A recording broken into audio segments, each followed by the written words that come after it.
ప్రియ ప్రవక్త సల్లల్లాహు అలైహి వసల్లం గారి యొక్క హదీస్ ఉంది, సహీ బుఖారీలో 6094వ నంబర్ హదీస్. ప్రవక్త సల్లల్లాహు అలైహి వసల్లం గారు అంటున్నారు, నిశ్చయంగా నిజం చెప్పడం, సత్యం పలకడం మనిషిని పుణ్యం వైపుకు పిలుస్తుంది. పుణ్యం స్వర్గం వైపుకు పిలుస్తుంది. నిజం ఎక్కడికి పిలుస్తుంది? మంచి చేయడానికి పుణ్యం వైపుకు పిలుస్తుంది. పుణ్యం ఎక్కడికి తీసుకెళ్తుంది? స్వర్గం వైపుకు తీసుకెళ్తుంది. ఒక వ్యక్తి నిజం చెప్తూనే ఉంటాడు, ఆఖరికి అల్లాహతాలా అతన్ని సిద్దీక్ యొక్క బిరుదుతో, ఆ యొక్క స్థాయితో అతన్ని అల్లాహతాలా పిలవడం జరుగుతుంది. అతను ఏ స్థానాన్ని పొందుతాడు? సిద్దీక్గా, సత్యవంతుడిగా పొందుతాడు. అబూబకర్ సిద్దీక్ గారు అదే సిద్దీక్ స్థానాన్ని పొందారు.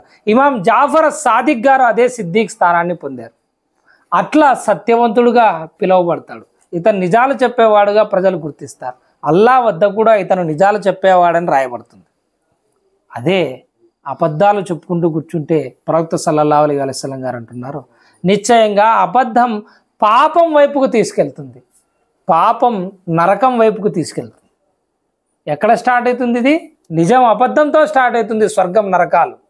నిజం చెప్తున్నావా, చిన్నగా అల్లాహతాలా నిన్ను స్వర్గం వైపుకు తీసుకెళ్తాడు. నీ నిజమే నిన్ను స్వర్గం వైపుకు తీసుకెళ్తుంది. కానీ నీకు అబద్ధాలు అలవాటైపోయాయా? చెప్తూనే పోయావా? నీ రాస్తా, నీ మార్గం కాస్త ఎటువైపు పోతుంది?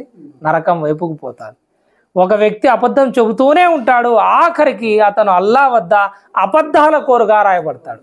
మరి అల్లా వద్ద అబద్ధాల కోరుగా రాయబడితే రేపు పొద్దున ఖయామత్తులో నువ్వు చెప్పే సాక్ష్యానికి విలువిస్తాడా?